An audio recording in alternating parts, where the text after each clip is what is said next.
네, 안녕하세요. 일상남입니다. 이번 영상에서는 이어서 분류하는 거를 떠나서 이제 다음 파트, 공경비와 사교경비의 중요 특성을 보시고, 그 다음에 집시법이나 문제 나오는 부분 공부해서 이제 또 넘어가도록 할게요. 일단 가볼게요. 네. 우리 어제 분류하는 거 배웠죠? 경비랑 그거 배웠는데, 오늘은 공경비와 사경비, 이 차이가 법 집행 권한의 차이라 그랬죠? 둘 다 지키는 건 똑같고, 공경비는 국가기관이나 이런 사람들에 의해서 경비가 이루어지고, 사경비는 이제 도급, 민간 업체에 의해서 고용주를 위해 이루어진다. 차이가 있고요. 공경비의 국가 원수, 공간 및 숙소 경비 적용 볼게요. 공간 및 숙소 경비는 대통령 외국 국가 원수 등 경호 대상자가 관저 공간 임시로 숙박하는 장소에서 경호 근무를 말한다. 이 경호 대상자는 경찰, 경호처, 군인 등이 될 수 있겠죠. 근데 여기서 애매한 게, 그러면은 그 공경비인데, 관저 공간 임시를, 호텔이나 여관 등 임시로 숙박하는 장소에서 경호업체, 사경비업체에서 외국 국가 원수나 대통령을 경호하는 경우에는 뭐예요? 공경비예요? 아닙니다. 그거 사경비예요. 예,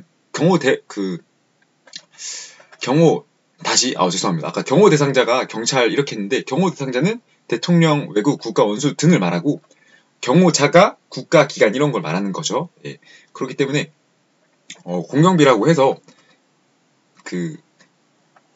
대통령, 외국 국가 원수를 경호 경비하기만 하면은 공경비라는 뜻이 아니라, 이제 경호의 주체가 누구냐가 중요하고요. 공경비, 사경비에서 그 주체가 가질 수 있는 권한, 법 집행으로 침해가 가능한가 안 가능한가, 이것도 중요합니다. 때문에 사경비 같은 경우에는 법 집행을 위해서 이제 일반인 수준에서 긴급 피난, 정당 방위나 이런 건 가능하고요. 현행범 체포는 누구나 가능하기 때문에 가능합니다. 하지만 이제 공무 집행을 통해서 수사 활동을 한다든지, 아니면은 체포, 현행범 체포가 아닌 그냥 체포, 긴급 체포 이런 거 안 돼요. 이거는 사법권이 있어야 되기 때문에, 강제력이 있어야 되기 때문에 안 되고요. 이 개념을 잡고 가면은 차이가 명확해지기 때문에, 주체에 의한 그렇게 하시고, 우리나라는 이제 공경비를 어떻게 하냐? 대통령의 관저, 전직 대통령의 현 거주지, 별도 거주지로 하며, 이제 경비구역을 구분함에 있어서 대통령 경호법에서 대통령 집무실, 관저 등은 내곽구역과 외곽구역으로 구분한다. 이게 왜 중요하냐면, 나중에 삼중경호라는 개념이 나오는데, 이거는 안전구역, 경비구역, 경계구역 이렇게 세 가지로 나누고, 이 안전구역, 경비구역, 경계구역 세 가지를 내부, 내곽, 외곽, 똑같은 말이거든요. 이게 안전, 경비, 경계구역 이렇게 똑같이 삼중경호로 설명을 해요. 예. 그리고 또 이게 내부, 내각, 외곽이라는 개념 자체가 거의 입체적이 아니라 평면상의 삼중 개념이거든요. 그러니까 안비계, 안전, 경비, 경계구역 같은 경우는 살짝 그런 개념이 있어요. 이 입체적인 개념. 공중이나 아니면 또 지하 이런 것도 경비구역으로 포함한다. 이런 느낌이거든요. 야, 너 무슨 말 하는 거야? 복잡하시면 삼중 경우가 똑같고요. 안비계 다 똑같고, 내부, 내각, 외곽도 똑같이 삼중으로 경호를 해서, 이렇게 경호를 구분 짓는 이유는 뭐야? 라고 물어보시면은, 효율적으로. 그러니까, 내부에만 100% 몰려있으면은, 내부는 안전하잖아요. 근데 대신, 내부 사람들이 많은 사람들을 봐야 된단 말이에요. 그럴 때 외곽에서 이를 좀 걸러내고, 사람들을 좀 걸러내고, 내각은 보다 더 강한 통제를 통해서 물자 확인하고, 또 들어간 사람이 누가 있나, 아니면 또 침입한 사람이 누가 있나 살펴보고, 내부는 이제 보통 행사장 내부 현황을 말하거든요. VIP들 참석해 있고, 또 우리 경호 대상자들 있고, 이런 데서는 모든 사람을 봐야 되잖아요. 그죠? 그럼 이게 만약에 삼중 경호로 필터로 보자면은 10,000명, 1,000명, 100명 이렇게 잘라진단 말이에요. 그 위에 불순자로 의심되는 인물들이. 그렇기 때문에 삼중 경호를 해야 되면 완벽한 경호가 아니라 이제 경호 효율을 위해서, 경호 효율을 최대화하는 그런 개념입니다. 알겠죠? 최대화. 그래서 중요한 게 내각과 외각. 그러면 이제 내부가 없잖아요. 그죠? 그렇기 때문에 이게 함정으로 잘 나오기 때문에 내각과 외각 구역으로 구분한다. 왜 내부는 없어요? 방금 말했잖아요. 그죠? 내부는 보통 행사장 같은 개념이라고 해서 집무실 자체가 내각, 외각이니까. 왜냐면은 내부는 제가 행사장이면은 처음 간 장소잖아요. 그죠? 이 장소가 그 불안정하단 말이에요. 야, 너 무슨 소리 하는 거야? 계속 들어와봐요. 행사장이랑 대통령 집무실을 비교해보자고요. 예. 대통령 집무실은 원래 그 방 자체가 아무도 출입 못하죠. 대통령 빼고는. 원래 안전한 장소고, 행사장 같은 경우에는 다 출입 가능하잖아요. 그렇기 때문에 위험한 장소예요. 그렇기 때문에 그런 곳에 있어서는 그 내부에서도 무슨 사고가 터질지 모르니까 경비원이 있어야 되고, 집무실은 이제 대통령 집무하는데 방해되면 안 되니까 그쪽은 놔두고, 안쪽 구역, 우리가 안전구역, 내부구역이라 불렀던 근처는 놔두고 내각구역, 외곽구역, 들어가는 입구와 또 청와대 바깥쪽, 그쪽은 우리가 지키고 있자. 뭐 이런 개념으로 생각하면 되겠죠? 기타 경우 구역의 지적. 이런 거는 보면은 이 경호구역을 누가 정하냐? 경호처장이 정합니다. 우리나라에서는. 그리고 각종 행사장, 유숙지 등에 대한 경호구역. 이게 유숙지라는 개념 자체가 문제가 또 어떻게 나왔었냐면은 유숙지에 포함 안 되는 그런 게 있었거든요. 여관이었나 아무튼 뭐 갑작스럽게 취침을 하는 장소인가 좀 말이 안 되는 문제였었는데 하여튼 이런 것도 있구나 보시고 행사장 유숙지를 제가 점쳐놓은 이유가 이 행사장만 경호구역을 지정한다 이렇게 나온 경우가 있어요. 그래서 유숙지도 숙박 장소도 경호구역이 지정이 되는구나 이걸 아시고 근무 요령은 이제 구분해서 실시한다. 예, 안전 내부, 내각, 외곽 3중 경우로 구분해서 출입문에는 출입 통제반을 배치하고 이건 읽다 보면 다 자연스럽게 익혀지거든요. 제가 계속 말해줄 거기 때문에 보면은 이제 면담 요청자, 종업원 관리, 투숙객 관리 이 보면은 여기서 헷갈리는 게 출입문에 출입 통제를 하잖아요. 그러면 가족들은 출입 통제 대상이 아니다. 또 비서나 그 경비원과 가까이 있는 사람은 출입 통제 대상이 아니다. 이렇게 나온단 말이에요. 근데 그게 틀렸고 가까운 사람이라도 위해자가 될 수 있잖아요. 언제든지 등을 칠 수 있으니까. 그죠? 저도 여러분들 등을 언제 칠지 몰라요. 네, 농담이고 그런 상황이기 때문에 모든 사람 경호원 자신과 경호 대상자를 제외하고는 모든 사람을 출입 통제할 수 있도록 하여야 한다. 물론 실무로 가면은 이게 안전 대책을 거치고 온 사람들 있죠. 입구에서 표찰 나오고 또 행사 차원에서 검증된 사람들 있잖아요. 가령 국가 원수끼리 악수를 하는데 저희가 일본 수상과 우리나라가 일본 총리와 우리나라 대통령이 악수를 하는데 제가 안 돼! 출입 통제! 이러면서 막 업어치기를 하면은 안 된다 이거예요. 이거는 물론 예외상, 실무상인 거고 실제 경호 학에서는 시험에서는 모든 사람 경호원과 경호대상 가족도 의심해야 되고 또 가까이 있는 직원도 의심해야 된다. 근데 이게 잘 봐요. 또 여기서 헷갈리는 게 이게 왜 헷갈렸냐면 가족을 제가 왜 강조했냐면은 이 경호처 대통령 경호처의 경호 대상에는 가족도 포함이 돼요. 또 안타깝게도 그죠? 그렇기 때문에 원칙상 기준을 잡자면 이 관련돼서 대통령 경호에 관련돼서는 안 나올 거예요. 어떻게 나올 거냐면은 경호 대상자를 경호하는 경우에는 가족 등은 배제하여야 한다. 라고 나오면 X고요. 대통령 경호처의 경호에 따르면은 대통령은 경호 대상이나 경호에 있어서 가족은 경계 대상이므로 대통령의 가족은 경호 대상이 되지 않는다. 이러면 틀렸다 이거예요. 대통령의 가족도 경호 대상이다. 알겠죠? 쓰면서 하는 게 낫나? 그럼 시간이 오래 걸려서 여러분들이 필요하면은 이런 거 좀 쓰고 가세요. 네, 알겠죠? 일부러 텐션을 좀 양이 많아서 목소리가 좀 빠르다면은 배속을 좀 늦춰주시도록 하면 되겠습니다. 예. 그럼 주차장 질서 유지와 경계도 해야 하는 거예요, 우리가. 하고 도보순찰조와 기동순찰조. 이 차이는 도보순찰 같은 경우는 건물 같은 경우에는 그 층별로 돌아다니고 기동순찰조는 이제 오토바이를 타거나 기동수단을 타고 돌아다니는 거. 알겠죠? 이렇게 하시고 네, 보면 또 이제 건물의 외곽 경비 같은 경우에도 외곽은 1선, 2선, 3선 이거 똑같은 거거든요. 내부, 내각, 외곽에서 이 외곽은 또 외곽도 3선으로 구분하여 경계망을 구성해라. 이런 개념이에요. 예. 그래서 이 혼돈되실 부분이 굳이 나온다 한다면 내부, 내각, 외곽으로 구분을 해서 내각도 1선, 2선, 3선으로 구분하여 경계망 구성. 이러고 나오면 혼돈되잖아요. 근데 굳이 따지자면은 내각을 3선으로 구분하면은 외곽보다 3선으로 구분했을 때 가성비가 떨어지겠죠. 왜냐하면은 어차피 걸러지는 게 최초로 이 1000명, 100명, 10명 이렇게 3선으로 걸러지는 게 100명을 3번 거르는 것보다 1000명을 3번 거르는 게 더 효율이 많겠죠. 필터가 더 많이 걸러지겠죠.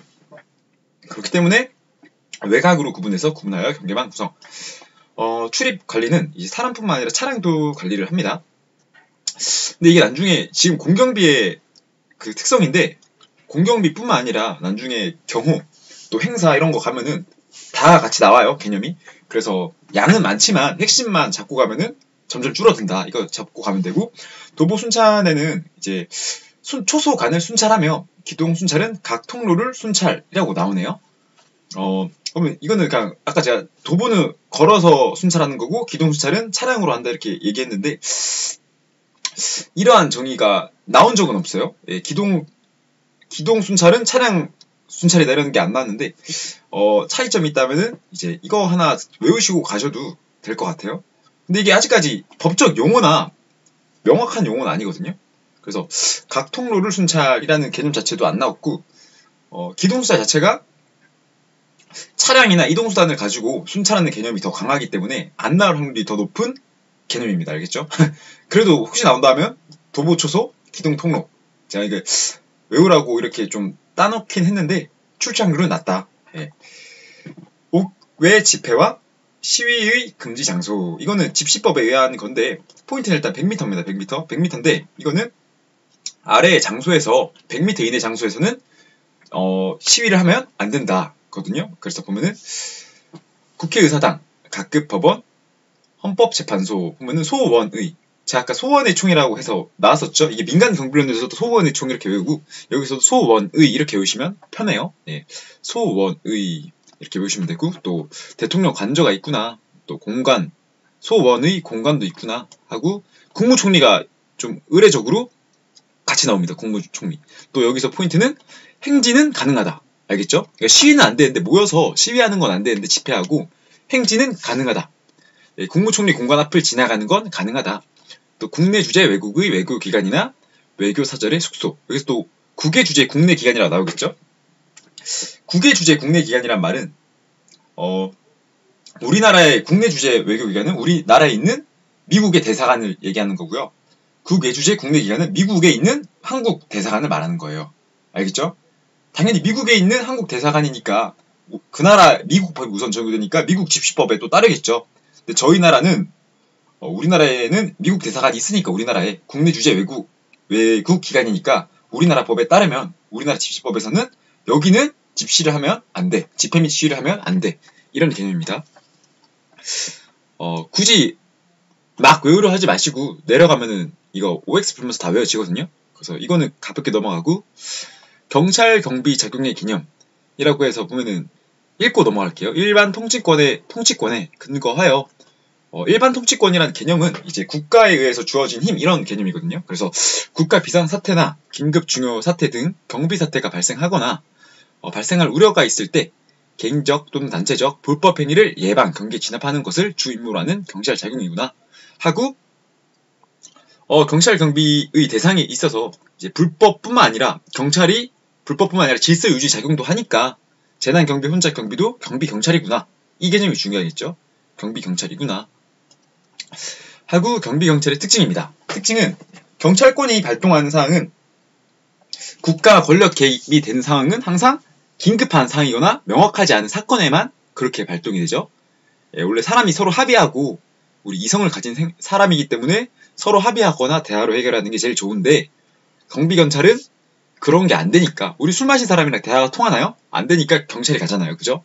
그래서 도와주니까 긴급 중요 사태이므로, 근데 그게 좀 힘든 것 같아요. 주치자분들 상대하는 게, 참, 주치자분들에 대해서는 조금 난감하죠. 예. 논외로, 긴급한 중요한 사태이므로 신속한 처리가 요구된다. 이게 경지법도 있고 행정상 즉시 강제랑도 연관이 되거든요. 경찰권 사용이. 그런 것도 있고, 빠르면 빠를수록, 그죠? 사건이 발생하고 진압이 빠를수록 이제 확산이 방지되고 진압이 용이하다. 또 경찰도 조직이잖아요. 조직이기 때문에 부대 조직으로 하향적 특성, 지휘관이 있고 밑으로 내리는 특성이 있다.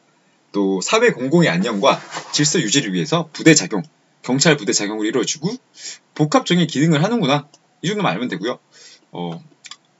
그냥 읽고 넘어가는 거 아니야? 근데 이건 읽고 넘어가는 수밖에 없어요. 너무 안 외워도 안 읽어도 당연히 와닿잖아요. 그죠? 굳이 문제를 틀려서 만든다 치면은 상황에 따라서 범죄 사항을 예방하기도 하지만 예방 경계뿐만 아니라 진압하는 복합적인 기능을 가지고 있다. 이 말을 예방 경계도 하지만 진압하는 것은 아니다. 경비 경찰은 이름에 경비가 있기 때문에 상황에 따라서 예방 경계는 하지만 진압을 하는 복합적인 기능을 하지는 않는다. 이건 틀렸다고요. 알겠죠? 읽다 보면 나와요. 이렇게. 경비 경찰의 특성은 질서 유지 목적이고 또 사전 예방, 사후 진압을 동시에 수행한다. 이게 아까 그 특성인데 보면은 특징, 특성 이게 그것까지 안 나오거든요. 이게 똑같은 말인데 비슷한 말인데 나중에 가면은 경호의 원칙, 경호의 특성, 경호 조직의 원칙 이렇게 해서 그거를 구분하는 문제가 나오거든요. 그런 거는 좀 치사한 문제긴 한데 여기 경비경찰 파트에서는 이 두 개가 비슷하더라고요. 특성과 특징이. 그래서 한번 읽고 넘어가기만 하면 돼요. 네. 여기서 즉흥적 활동, 사태에 대해서 바로 피드백이 이루어진다. 일정 기간 확실한 사후 대책이 생길 때까지 대기하지 않는다. 이걸 아시면 되고 경비수단의 원칙 이거는 자주 나오거든요. 그래서 이거 균치적안으로 외우면 돼요. 균치적안 해서 균형의 원칙 그리고 또 위치의 원칙, 적시성의 원칙, 안전의 원칙 해서 균형의 원칙이 최소한의 병력으로 최대의 효율이지 이제 최대의 병력으로 최소 효율이라는 개념이 아니에요. 예, 최대의 효율을 내야 되고 최대한 많은 병력을 운용한다. 이것도 잘못된 거예요. 경호랑 똑같거든요. 경호도 어떤 일이든 사람이 적은데 최대 효율이 나는 게 좋잖아요. 그래서 그걸 아시고 또 위치의 원칙은 상대방보다 유리한 지점과 위치를 확보 적시성은 상대방이 가장 허약한 시점인데 이 두 개가 조금 말을 섞어서 나오더라고요. 예. 그리고 또 안전의 원칙은 이제 사고 없이 안전하게 진압을 하자 이런 말입니다. 물론 그런 건 있겠죠. 어쩔 수 없는 상황에서는 조금 사고가 발생할 수도 있는데 원칙은 사고 없이 안전하게 진압을 하도록 하는 게 원칙이다. 예. 균치저간 이렇게 아시면 되고 또 이제 부대 경비 조직 운영의 원칙이네요. 보면은 또 이게 나중에 경호 조직이랑 비슷하거든요. 그래서 보면은 지기통협 이렇게 외우셔도 되고요. 지기통협이 좋아요. 아까 우리 소원회총으로 해서 다 통일했잖아요. 그죠? 그 지기통협이라고 해서 보면은 지휘관 단일성의 원칙이라고 해서 한 사람이 지휘관에 의해 지휘가 되어야 된다. 여러 사람 아니에요. 또 이게 나중에 지휘관 책임의 원칙이라고 해서 또 한 사람에 의해서 한 사람한테만 명령을 받고 그 조직 내에서는 또 그 사람이 책임을 진다. 이런 것까지 이어집니다. 또 부대 단위 활동의 원칙. 그게 개인 활동이 아니라 부대 단위로 이루어진다. 혼자서 할 수 없으니까. 경호도 마찬가지예요. 또 체계 통일성의 원칙. 이게 나중에 체계 통일이랑 이제 지기통협보 협력의 원칙인가? 가면은 또 비슷한 단어가 있거든요. 자주 헷갈리는 거. 이게 왜 헷갈리냐면 체계 통일은 그 명령과 복종의 체계가 확립이 돼야 된다고 나오는데 경호의 체계는 이게 권책업분이라고 해서 협력과 이제 분업의 원칙이 있어요. 이제 협력은 같이 합치는 건데 또 분업은 가령 우리 조직만 해도 경호 조직만 해도 경호를 실질적으로 담당하는 근접 경호팀이 있으면은 인사팀이 있고 또 행정팀이 따로 있잖아요. 그죠? 그러면은 이 인사팀과 행정팀은 서로 이제 협력 차원에서 한 조직, 경호 조직을 위해서 협력하는 건 맞지만 서로의 명령과 복종이 달라야 한다. 뭐 이런 개념이 나와요. 나중에 경호에 가면은. 물론 그걸 틀리라고 내기도 하고. 그렇기 때문에 여기서의 체계 통일은 명령과 복종 체계가 확립되어야 한다. 이게 그냥 나오죠. 이 단어를 읽으면은 그냥 나오잖아요. 그죠? 그래서 이거를 일단 베이스로 잡고 이제 경호의 원칙 가면은 헷갈린 게 나오는데 그건 또 OX로 풀면 되거든요. 그래서 일단 지기통협으로 해서 이 지가 지휘관 단일, 기가 기관 단위, 또 부대 단위, 이제 통일성, 그리고 또 협력의 원칙. 이거는 국민과 협력을 이루어 목적을 달성한다. 이거예요. 하시고 경비수단, 경비경찰의 조직 운영 비교, 균치적원과 지기통협. 보면은 이제 지기통협이 지휘관이라는 말도 나오고 또 기관 단위라는 말이 나오잖아요. 그러니까 조직이라는 특성이 강하고 균치적안은 균형, 또 위치, 적시성, 안전성 이거기 때문에 느낌이 어때요? 조금 수단이구나. 내가 어떻게 일을 처리할 때 해야 되는 과정이구나. 과정에서 포함할 수 있는 성질이구나. 이런 게 있기 때문에 이것도 구분하라는 문제가 나올 수 있으니까 수단과 조직 운영 원리를 비교하는 그런 내용을 잘 잡으시기 바랍니다. 또 이제 경비 수단, 경비 경찰의 수단의 종류로서 보면은 이 경찰권에 있는데 간접적 실력 행사와 직접적 실력 행사라고 나옵니다. 직접적 실력 행사부터 바로 보고 갈게요. 상대방에게 물리적인 힘을 가하는 건데 제지와 체포가 있습니다. 여기서 체포는 이제 형사소송법에 근거를 하고요. 또 제지는 경찰관 직무집행법에서 또 경찰관 즉시 강제 집행이 아니에요. 강제 집행은 이거예요. 체포가 강제 집행 성질을 가지고 있고요. 즉시 강제는 행정상 어쩔 수 없을 때 내가 발동하는 권리를 말하는 거예요. 그렇기 때문에 상황을 들어드리자면은 시위가 발생한 거예요.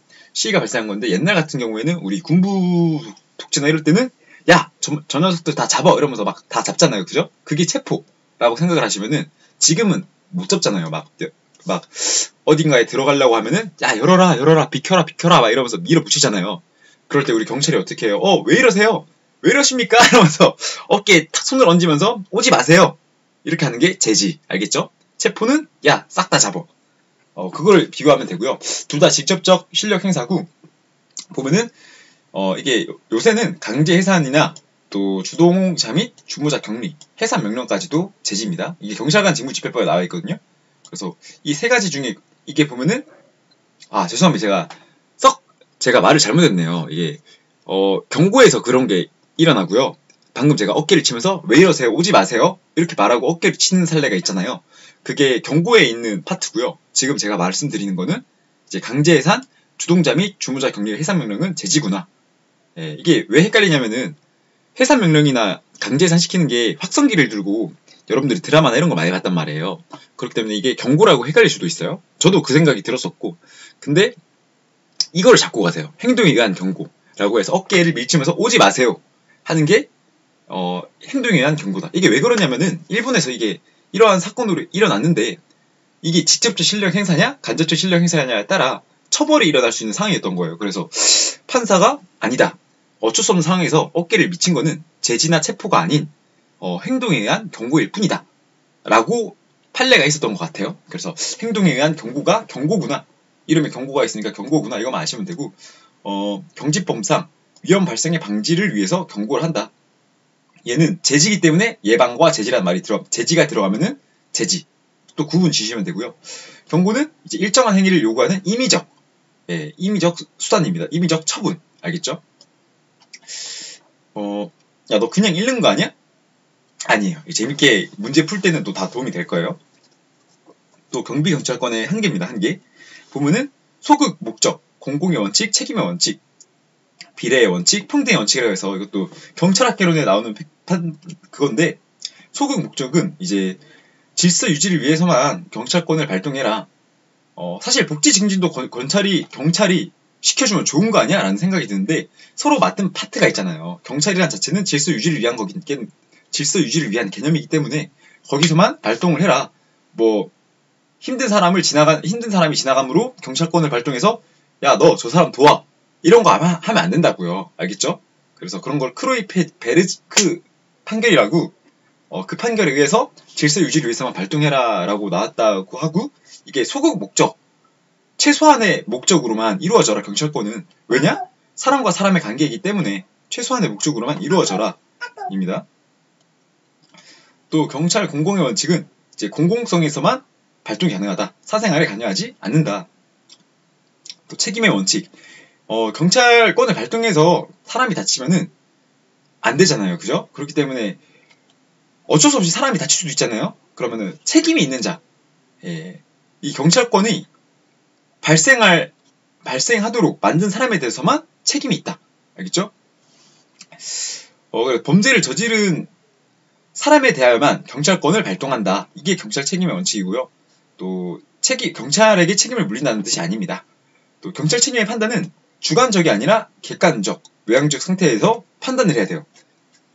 이게 혼돈될 거예요. 왜냐하면은 민간경비론이나 경찰관 직무집행법을 공부하면은 경찰관은 수사 같은 경우에는 임의적, 주관적 판단에 의해서 수사를 열거든요. 예. 제가 생각하는 게 맞아요. 물론 객관적 성질을 떼야 되는데 법령이나 이런 게 아니라 임의수사라고 해서 법령 절차가 아니라 그런 수사는 주관적으로 발동한다 이런 걸로 알거든요. 잠시만요. 이것도 확실히 해야 되니까.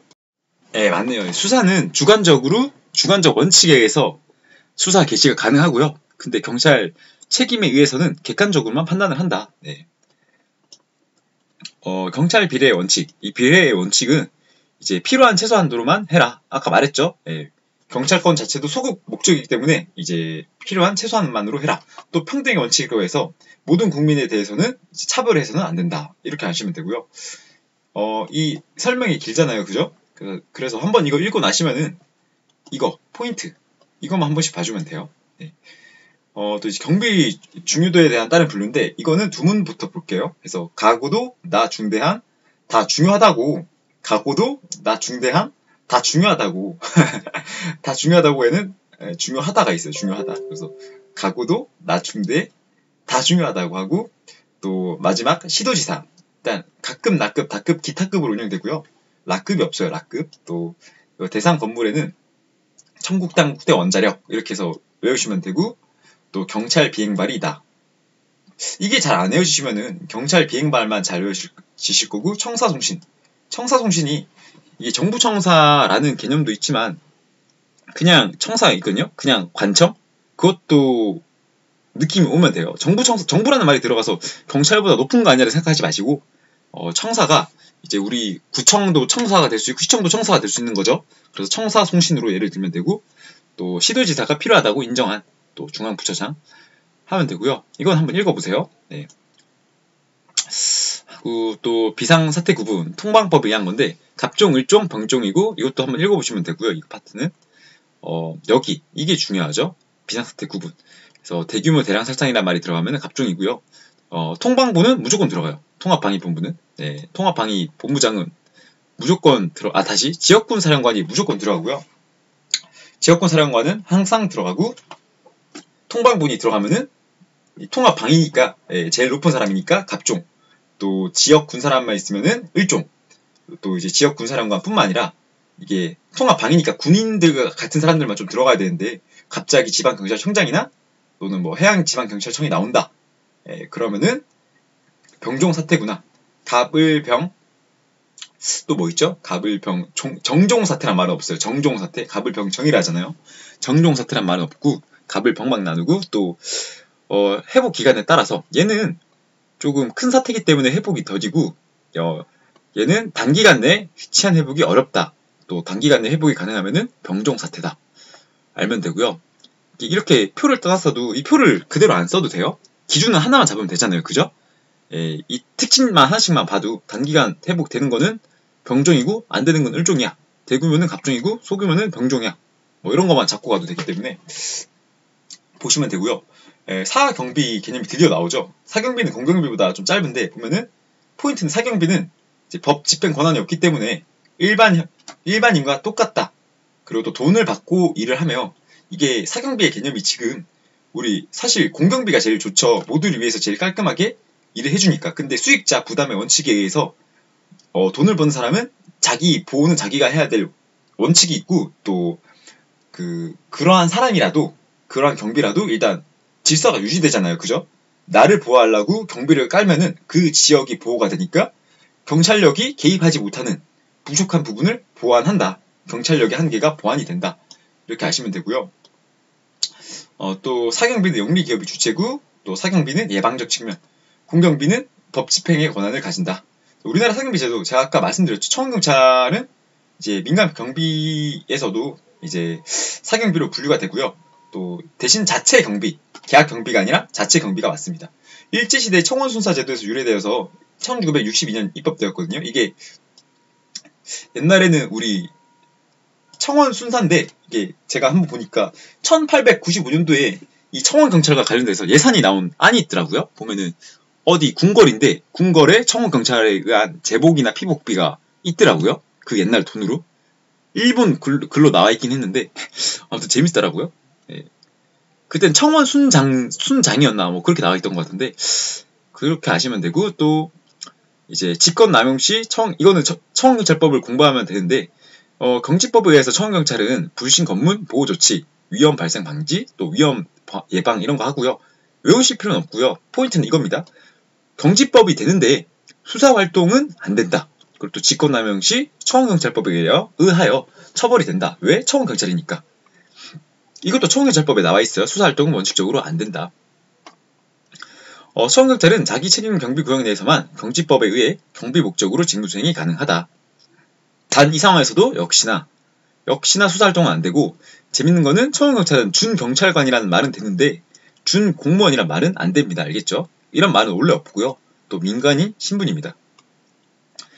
민간 경비의 시작은 미 8군 부대에서 시작이 돼서 1976년 현재 경비업법의 이전 명칭이죠. 용역경비업법이 됐어요. 그리고 보면은 이 첨언에 이게 파트가 있는데, 민간 경비로 공부하면서도 어차피 같이 보셔야 될 건데, 53 불고기를 해서 53 경찰관 직무집행법, 또 미군 부대 6.2 청경법. 근데 이게 74년도로 또 가거든요. 나중에 책 보면 74년도에 청경경찰법이 확정적으로 시행이 돼요. 입법이 되고 시행된 것도 62년도가 맞는데, 이때 좀 미비했다가 73년도에 다시 강해졌다. 근데 그거는 출제된 적이 없어서 그냥 53, 60, 62, 76까지 외우시고요. 포인트로 또 더 나가자면은, 좀 나이가 있으신 분들은 우리 인천 공항이 생긴 걸 경험하셨잖아요. 그때 특수경비가 만들어졌거든요. 그렇기 때문에 2001년도에 아마 특수경비법이 새로 개설이 되었을 거고, 또 이로 인해서 청원경찰들과 또 마찰이 있었구나, 이 정도만 아시면 되고요. 1997년도, 99년도에도 사건이 하나 있어요. 그때 경비업이 기계경비업이랑 이런 게 또 다 허가업으로 바뀌는 것도 있고, 연도는 나중에 제가 설명해 드릴게요. 또 역사 파트로 가면 나오기 때문에 이렇게 숫자만 기억하고 있어도 뭔가 있구나, 사고가 있구나, 이걸 정도만 기억을 하시고 있어도 문제는 풀기 때문에 한번 미리 알고 가시라고. 어차피 지금이 3월이기 때문에 강의를 11월까지 끌고 가는 것 자체가 힘들어요. 그렇기 때문에 포인트만 잡고 외우는 거는 언제부터 외운다? 시험을 치기 3개월 전, 2달 전부터 죽어라 외우면 돼요. 그때부터. 알겠죠? 지금은 포인트만 잡고 가는 거예요. 경비업법상 특징은 우리나라는 법인만 영위할 수 있어요. 법인 격체만 가능하고 자연인은 안 됩니다. 또 민법상 사단법인에 준하도록 돼 있어요. 사단법인과 재단법인의 차이는, 사단법인은 사람으로 이루어진 기관이고 재단법인은 재산으로 출자하는 거예요. 차이는 장학회 이런 거는 재단이고요. 뭐 장학재단 이렇게 들어갔잖아요. 또 이제 뭐 학술회 이런 것도 재단법인으로 볼 수 있고, 경비협회는 사단법인이고, 또 대학도 대학법인 이런 거 있잖아요. 그죠? 그런 것도 사단법인으로 봐야죠. 현행범 체포는 가능하나 범인 체포처럼 형사소송법에 접촉된 체포는 위법할 수 있다. 왜? 사인은 누구나 현행범 체포가 가능하기 때문이죠. 또 비밀누설은 비밀누설죄, 형사법에 비밀누설죄가 적용이 되고요. 민간경비원의 불법행위 해상은 민간경비업자가 하고요. 이제 청원경찰은 이게 청원경찰이 까다로운 게, 국가기관에서 근무하는 청원경찰은 국가배상법이 준용이 되고요. 또 누구죠? 사기업에서 근무하는 청원경찰은 그냥 배상을 해야 되는 거예요. 손해배상. 알겠죠? 그 차이는 역시나 법학개론 공부하시거나 또 청경법, 경비법 공부하시다 보면 감이 싹 와요. 제가 지금 한 말이. 넘어가시면 되고, 다음 강의는 이제 우리 몇 번까지 했었죠? 한번 그 뒤로부터 계속해서 집시법 파트부터 하면 되니까 58번부터 하면 될 것 같거든요. 58? 57 해야 되고, 55번부터 해서 52번부터 해야 되는 것 같거든요. 52번부터 해서 싹 풀어 나가서 우리 이거 끝내도록 할게요. 이 문제 파트는. 고생하셨고 다음 강의 때 뵙겠습니다.